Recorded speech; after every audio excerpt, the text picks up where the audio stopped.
Hai teman-teman, ketemu lagi dengan saya Apoteker Ana. Teman-teman, kali ini saya mau membahas tentang salah satu obat untuk alergi nih teman-teman. Obatnya apa sih? Jadi sebelum kita lari ke obat-obatannya, saya akan membahas dulu apa itu alergi dan kenapa timbul alergi. Baru terakhir aku bahas tentang obatnya ya teman-teman ya. Oke, kita mulai aja biar lebih cepet nih. Alergi itu apa sih? Alergi itu adalah suatu reaksi dari sistem imunitas tubuh kita yang terjadi karena adanya suatu zat atau substansi yang kita sebut namanya alergen, yang dianggap ini berbahaya bagi tubuh. Padahal sebenarnya belum tentu ini berbahaya buat tubuh kita loh teman-teman. Ketika sistem imun bereaksi, efek samping yang terjadi bisa berupa alergi. Nah, penyebab alergi ini ada beberapa macam. Bisa dari makanan, kemudian juga dari debu, obat-obatan, dari gigitan serangga, dan masih banyak lagi yang lainnya. Alergi ini terjadi karena seseorang ini terkena atau terpapar yang namanya alergen yang tadi nih ya teman-teman ya, yang dianggap berbahaya bagi tubuh kita, sehingga tubuh pun akhirnya memproduksi yang namanya antibodi. Nah, setiap kali tubuh kita terpapar oleh alergen yang sama, produksi antibodinya ini terus meningkat, sehingga memicu keluarnya histamin yang mengakibatkan munculnya gejala alergi. Gejala alergi. Nah, gejala alergi ini ada yang dari ringan hingga sedang. Contohnya dari ringan hingga sedang seperti mual, muntah, diare, sesak nafas, bengkak-bengkak pada wajah atau pada lidah atau pada bagian yang terkena alergi ya teman-teman ya. Kemudian sesak nafas, bersin, batuk, ruam kemerahan pada kulit, gatal-gatal pada kulit ya teman-teman. Kemudian kalau reaksinya kita kategorikan gejala berat ya teman-teman. Gejala berat ini yang akhirnya bisa memicu reaksi anafilaksis yang bisa meningkatkan risiko kematian. Seperti apa sih gejala anafilaksis? Gejala anafilaksis itu seperti sesak nafas yang berat, pusing, tekanan darah tiba-tiba menurun secara drastis, mual muntah, ruam kemerahan yang meluas pada kulit. Jadi bukan kayak satu-satu tapi hampir seluruh bagian tubuh itu mengalami kemerahan. Kemudian denyut nadinya cepat tapi lemah. Nah, bisa juga pingsan dan tidak sadarkan diri. Kapan sih orang dinyatakan kalau orang tersebut memang mengalami yang namanya alergi? Jadi pada saat seseorang ini mengunjungi dokter, nanti dokter akan melakukan diagnosis alergi. Diagnosis alergi ini biasanya dokter akan melakukan beberapa rangkaian pemeriksaan.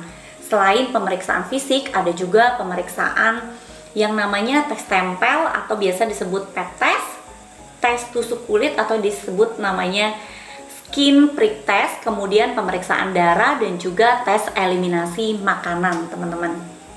Jadi baru di situ dokter menyatakan bahwa orang tersebut memang mengalami alergi. Pengobatan alergi. Nah, yang paling utama yaitu menghindari si alergennya itu sendiri, teman-teman. Jadi biasanya kita ini udah mulai tahu nih kita mengalami alergi apa. Contohnya pada saat kita alergi pada susu tertentu ya teman-teman ya. Ya, kita harus menghindari untuk tidak meminum susu tersebut teman-teman. Atau kita alergi debu, ya berarti kita harus menggunakan masker. Atau kita alergi dingin, ada juga yang seperti itu ya. Ya berarti kita memang harus menggunakan pakaian yang membuat tubuh kita hangat. Kurang lebihnya seperti itu. Selain itu adalah dengan menggunakan obat-obatan. Nah, obat-obatan ini biasanya dokter akan memberikan seperti obat anti alergi, kemudian antihistamin dan juga kortikosteroid. Nah, yang akan saya bahas di sini yaitu antihistamin. Obatnya apa? Obatnya cetirizine. Nah, ini dia obatnya. Nanti kita perjelas ya teman-teman ya. Mereknya ada apa aja. Kemudian isinya yaitu cetirizine hidroklorid.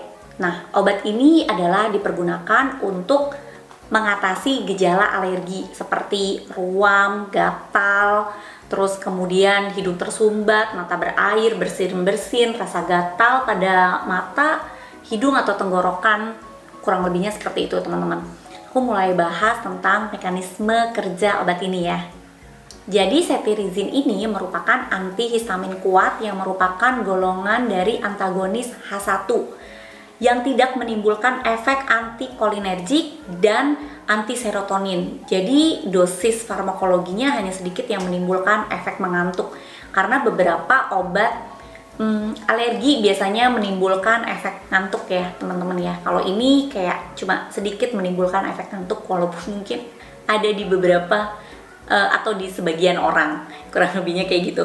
Kemudian mekanisme kerjanya menghambat mediator histamin pada fase cepat reaksi alergi, juga mengurangi perpindahan sel-sel inflamasi dan pelepasan mediator-mediator pada fase lambat reaksi alergi. Jadi intinya dia ini menghambat si mediator histamin.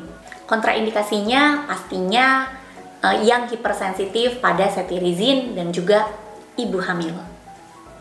Efek sampingnya, jadi efek sampingnya ini sebenarnya masih bisa ditoleransi dengan baik, walaupun ada beberapa kasus yang memang mengalami pusing, kemudian mulut kering, sakit kepala, gelisah, tetapi masih bisa ditoleransi ya teman-teman ya. Dan pemberian obat ini biasanya diberikan pagi dan juga pada malam hari dengan dosis 5 mg 5 mg.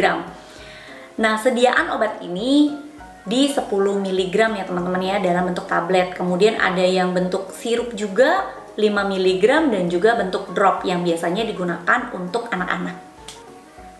Perhatian, karena pada sebagian orang obat ini menyebabkan ngantuk, jadi tidak disarankan menjalankan mesin ataupun mengemudi teman-teman. Dan juga hati-hati pemberian obat ini pada ibu hamil. Jadi kalau ibu hamil dan memang mengalami reaksi alergi, sebaiknya langsung konsultasi kembali kepada dokter. Dosis, jadi dosisnya nih pada orang dewasa diberikan 5-10 mg 1 kali sehari. Dan juga pada anak di atas 2 tahun ini diberikan 2,5 mg 1 hari sekali atau 2 kali sehari ya teman-teman. Interaksi dari cetirizine dengan beberapa obat lain. Jadi memang ada beberapa obat yang memang berinteraksi dengan cetirizine. Salah satunya yaitu alprazolam, lorazepam, zolpidem, duloxetine. Ini yang menyebabkan kantuk, pusing dan juga sulit untuk fokus. Kemudian juga jika digunakan bersamaan obat asma teofilin, ini mengurangi efektivitas dari cetirizine. Nah teman-teman, demikian informasi obat tentang cetirizine. Nah jika teman-teman ada pertanyaan, kalian boleh tulis di komen ya teman-teman. Semoga video ini bermanfaat dan sampai ketemu lagi di video saya selanjutnya. Bye-bye!